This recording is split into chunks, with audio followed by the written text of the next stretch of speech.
بسم اللہ الرحمن الرحیم۔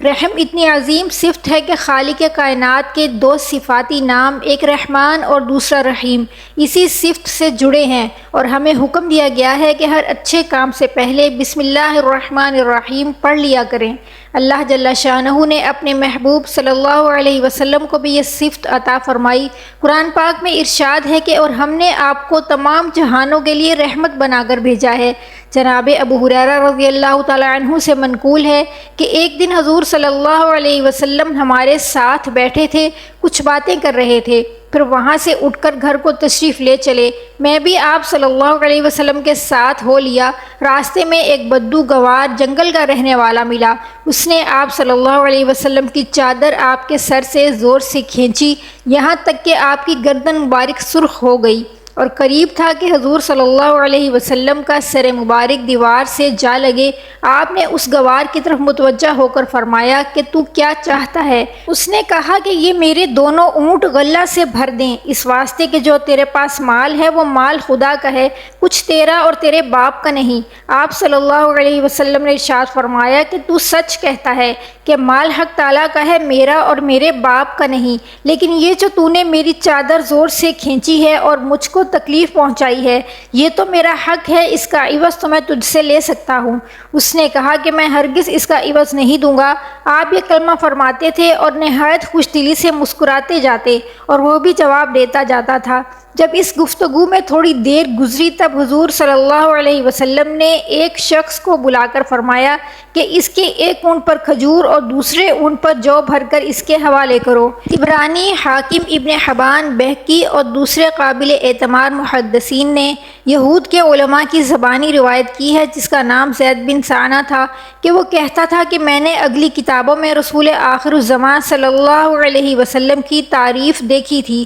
اور وہ سب اوصاف حضور صلی اللہ علیہ وسلم میں پائے جاتے ہیں، مگر دو وصفوں کا حال مجھے معلوم نہ تھا، ایک یہ کہ غصے پر حلم غالب ہو، اور دوسرا یہ کہ سخت بات سن کر غصہ نہ کرے بلکہ اور زیادہ نرمی ہو۔ تو میں چاہتا تھا کہ دونوں باتوں کو کسی طرح سے آزماؤں۔ سو ایک مرتبہ رسول اللہ صلی اللہ علیہ وسلم نے مجھ سے کھجور بطور قرض خریدے اور اس کے ادا کرنے کی ایک مدت مقرر کی۔ میں اس مدت سے 2-3 دن پہلے آپ کے پاس گیا اور اپنے روپوں کا تقاضا شروع کر دیا۔ پھر دیکھا میں نے کہ آپ سن کے چپ ہو رہے اور یہ بھی نہیں کہتے ہیں کہ ابھی تمہارا طے شدہ وقت پورا نہیں ہوا، تم تقاضا کیوں کرتے ہو؟ میں نے سخت تقاضا کیا اور میں نے دیکھا کہ لوگ آپ کے اصحاب بہت غصے میں آ گئے، کوئی سخت بات مجھ سے کہیں، لیکن آپ کو ہرگز غصہ نہ آیا، یہاں تک کہ میں نے یہ بھی کہا کہ تمہارے خاندان میں اسی طرح قرض ادا کرتے ہیں، حیلہ حوالہ کیا کرتے ہیں، کسی قرض خواہ نے تم سے اپنا قرض آسانی سے نہیں وصول کیا ہوگا۔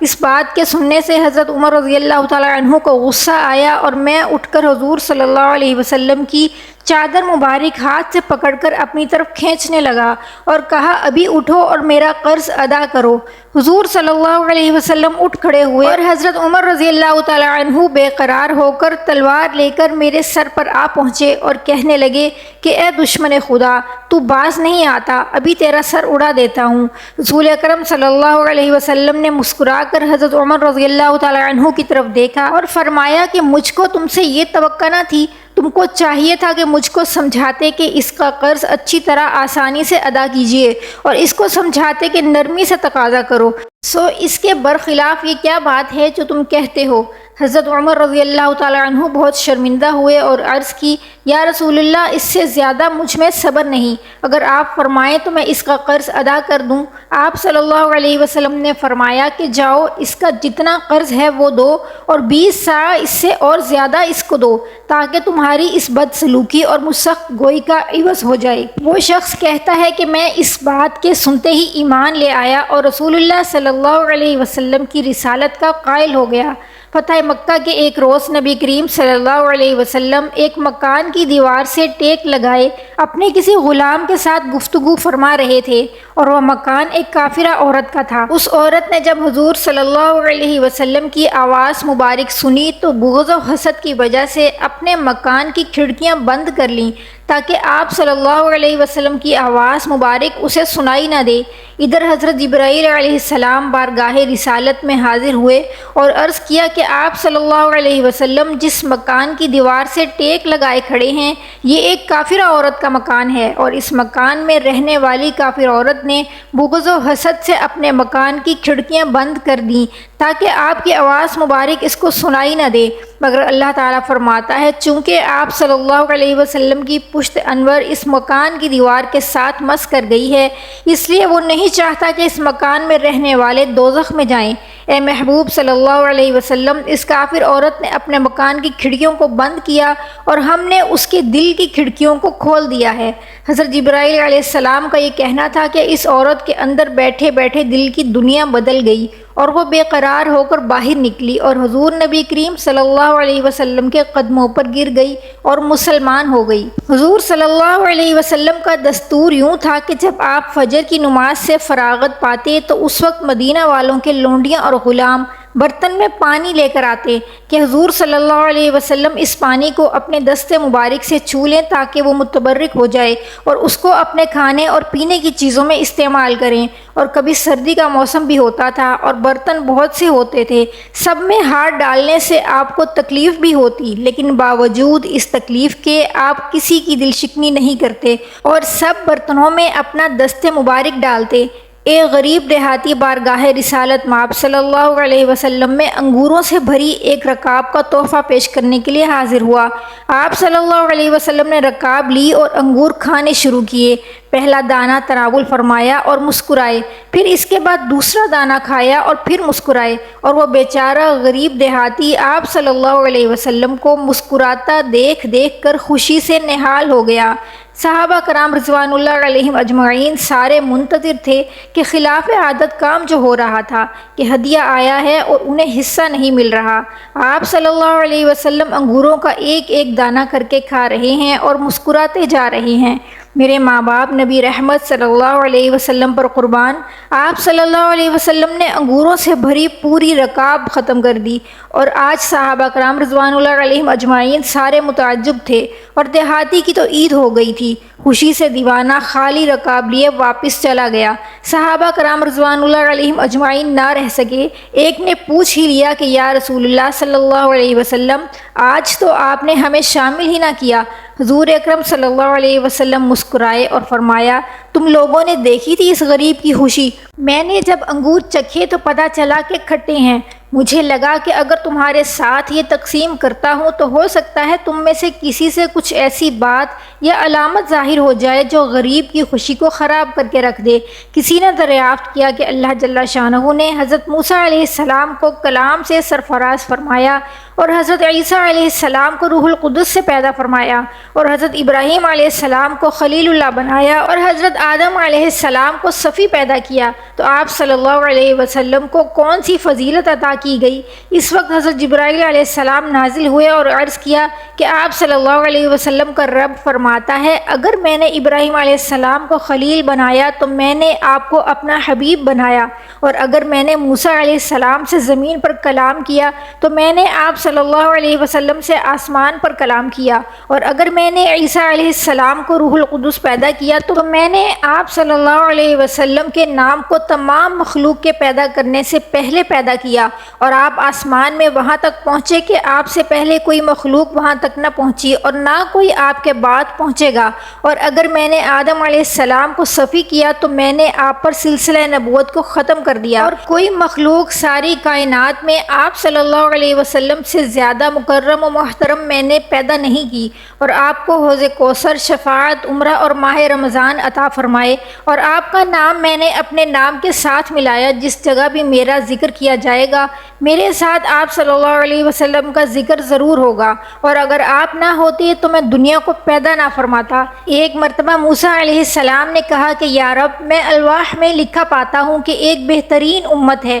جو ہمیشہ اچھی باتوں کو سکھاتی رہے گی اور بری بات سے روکتی رہے گی، اے اللہ وہ میری امت ہو۔ تو اللہ تعالیٰ نے فرمایا کہ موسیٰ وہ تو محمد صلی اللہ علیہ وسلم کی امت ہوگی۔ پھر کہا یا رب، عالم ارواح میں ایک ایسی امت کا پتہ چلتا ہے جو سب سے آخر میں پیدا ہوگی لیکن جنت میں سب سے پہلے داخل ہوگی، اے اللہ وہ میری امت ہو۔ لیکن اللہ تعالیٰ نے فرمایا وہ تو محمد کی امت ہے۔ پھر کہا یا اللہ اس الواح میں ہے کہ وہ دوسروں کی شفاعت بھی کریں گے اور ان کی شفاعت بھی دوسروں کی طرف سے ہوگی، اے اللہ وہ میری امت ہو، تو کہا یہ محمد صلی اللہ علیہ وسلم کی امت ہے۔ حضرت قتادہ رحمۃ اللہ علیہ کہتے ہیں کہ موسیٰ علیہ السلام نے پھر کہا کاش میں محمد صلی اللہ علیہ وسلم کا صحابی ہوتا۔ یہ حضور صلی اللہ علیہ وسلم کی عظیم اخلاق کی چند جھلکیاں ہیں۔ حضور صلی اللہ علیہ وسلم کی پوری حیات طیبہ رحم و کرم کی بلند پایہ مثالوں سے بھری پڑی ہے۔ آپ نے ارشاد فرمایا جو شخص لوگوں پر رحم نہیں کرتا اللہ اس پر رحم نہیں کرتا۔ رسول اللہ صلی اللہ علیہ وسلم فرماتے ہیں کہ اللہ جل شانہ قیامت کے دن ارشاد فرمائیں گے کہ اے بنی آدم میں بیمار ہوا تو تو نے میری عیادت نہ کی۔ بندہ عرض کرے گا کہ میں تیری عیادت کیسے کرتا، تو خود سارے جہاں کا پروردگار ہے۔ اللہ جل شانہ فرمائے گا کیا تجھے نہیں معلوم میرا فلاں بندہ بیمار ہوا اور تو نے اس کی عیادت نہ کی، اگر تو اس کی عیادت کرتا تو مجھے اس کے قریب پاتا۔ پھر ارشاد باری تعالیٰ ہوگا اے ابن آدم میں نے تجھ سے کھانا مانگا تو نے نہیں کھلایا۔ بندہ عرض کرے گا کہ رب العالمین تمام جہانوں کو پالنے والے میں تجھے کس طرح کھانا کھلاتا۔ اللہ جل شانہ فرمائے گا میرے فلاں بندے نے تجھ سے کھانا مانگا تو نے اسے نہیں کھلایا، اگر تو اسے کھلاتا تو مجھے اس کے پاس پاتا۔ پھر ارشاد باری تعالیٰ ہوگا کہ اے ابن آدم میں نے تجھ سے پانی مانگا تو نے نہیں پلایا۔ بندہ عرض کرے گا کہ اے پروردگار میں تجھے کس طرح پانی پلاتا، تو رب العالمین فرمائے گا میرے فلاں بندے نے تجھ سے پانی مانگا مگر تو نے نہیں پلایا، اگر پلاتا تو مجھے اس کے پاس موجود پاتا۔ بچوں پر شفقت بھی رحم کے جذبات کی ترجمان ہے، جیسا کہ حضرت عائشہ صدیقہ رضی اللہ تعالی عنہا فرماتی ہیں کہ ایک مرتبہ ایک دیہاتی حضور صلی اللہ علیہ وسلم کی خدمت میں حاضر ہوا۔ آپ بچوں کو پیار فرما رہے تھے۔ اس دیہاتی نے عرض کیا کہ آپ بچوں کو پیار بھی کرتے ہیں، ہم تو نہیں کرتے۔ حضور صلی اللہ علیہ وسلم نے فرمایا یعنی کیا میں اس پر قادر ہوں کہ تیرے دل سے اللہ جل شانہ نے جو رحم نکال دیا ہے وہ پھر رکھ دوں؟ حضرت نعمان بن بشیر سے ایک روایت بخاری اور مسلم میں موجود ہے، فرمایا کہ حضور صلی اللہ علیہ وسلم نے ارشاد فرمایا مومنوں کو آپس میں رحم کرنے، محبت رکھنے اور مہربانی کرنے میں ایسا پاؤ گے جیسا کہ ایک بدن جس کا کوئی عضو دکھتا ہے تو سارے بدن کے اعضاء اس دکھ میں شریک ہوتے ہیں۔ حضور صلی اللہ علیہ وسلم ارشاد فرماتے ہیں جو شخص خدا کی خوشنودی حاصل کرنے کی خاطر کسی یتیم بچے کے سر پر ہاتھ پھیرے تو اس یتیم بچے کے سر کے ہر بال کے عوض اس شخص کے نامہ اعمال میں نیکیاں لکھی جاتی ہیں۔ اور سب سے بڑی فضیلت اور قیمتی بات تو یہ ہے کہ حضور اقدس صلی اللہ علیہ وسلم نے ارشاد فرمایا تم ان لوگوں پر رحم کرو جو زمین پر ہیں تو تم پر وہ رحم کرے گا جو آسمان میں ہے۔ اسی حدیث کا مفہوم مولانا حالی نے بڑے ہی خوبصورت انداز میں بیان فرمایا خدا رحم کرتا نہیں اس بشر پر نہ ہو درد کی چوٹ جس کے جگر پر، کرو مہربانی تم اہل زمیں پر، خدا مہربان ہوگا عرش بری پر۔ نبی کریم صلی اللہ علیہ وسلم جب کفار کو کفر و شرک میں دیکھتے اور یہ خیال فرماتے کہ یہ لوگ کس انجام بد کا شکار ہونے والے ہیں اور یہ لوگ اپنے ہاتھوں اپنے لیے ہلاکت کا کنواں کھود رہے ہیں، تب حضور صلی اللہ علیہ وسلم کے رحم پرور دل کو انتہائی صدمہ ہوتا۔ بسا اوقات یہ کیفیت اس قدر بڑھ جاتی کہ اللہ جل شانہ آپ کی تسلی و تشفی کے لیے اپنا کلام و پیغام بھیجتے، جیسا کہ سورہ یاسین میں ارشاد ہے فَلَا يَحْزُنْكَ قَوْلُهُمْ إِنَّا نَعْلَمُ مَا يُسِرُّونَ وَمَا يُعْلِنُونَ، یعنی ان لوگوں کی باتیں آپ کے لیے تکلیف کا باعث نہ ہونی چاہیے، بے شک ہم سب کو جانتے ہیں جو کچھ کے دل میں رکھتے ہیں اور جو کچھ ظاہر کرتے ہیں۔ اور سورہ آل عمران میں وَلَا يَحْزُنْكَ الَّذِينَ يُسَارِعُونَ فِي الْكُفْرِ، یعنی کفر میں بڑھ چڑھ کر حصہ لینے والوں کی حالت سے آپ غمگین نہ ہوں۔ نبی کریم صلی اللہ علیہ وسلم جانوروں پر بھی انتہائی مہربان تھے، اس وجہ سے آپ نے جانوروں کو باہم لڑا کر تماشا دیکھنے سے منع فرمایا۔ زمانہ جاہلیت میں شکاری لوگ جانوروں کو باندھ کر انہیں نشانہ بناتے اور تیر اندازی کی مشق کرتے، آپ نے اس سنگ دلی سے منع فرمایا۔ ایک مرتبہ ایک صحابی حاضر ہوئے، ان کے ہاتھ میں چادر میں لپٹے چڑیا کے بچے تھے۔ آپ نے فرمایا جاؤ ان بچوں کو ان کے گھونسلوں میں واپس رکھو۔ حضور صلی اللہ علیہ وسلم کافروں کے لیے بھی خیر سگالی کے جذبات رکھتے، آپ ان کی حالت کو دیکھ کر رنجیدہ ہوتے کہ یہ لوگ لوگ کفر و شرک سے باز نہیں آتے، کاش کہ کسی طرح صراط مستقیم پر چل پڑیں اور جہنم سے بچ جائیں۔ حتیٰ کہ کافروں کی طرف سے بدسلوکی اور اذیت پہنچنے کے باوجود آپ ان کے حق میں بد دعا نہ فرماتے۔ اللہ جل شانہ ہمیں اپنے حبیب صلی اللہ علیہ وسلم کی سنت اور ان کے اخلاق کریمانہ کی پیروی کرنے کی توفیق عطا فرمائے۔ آمین ثم آمین یا رب العالمین۔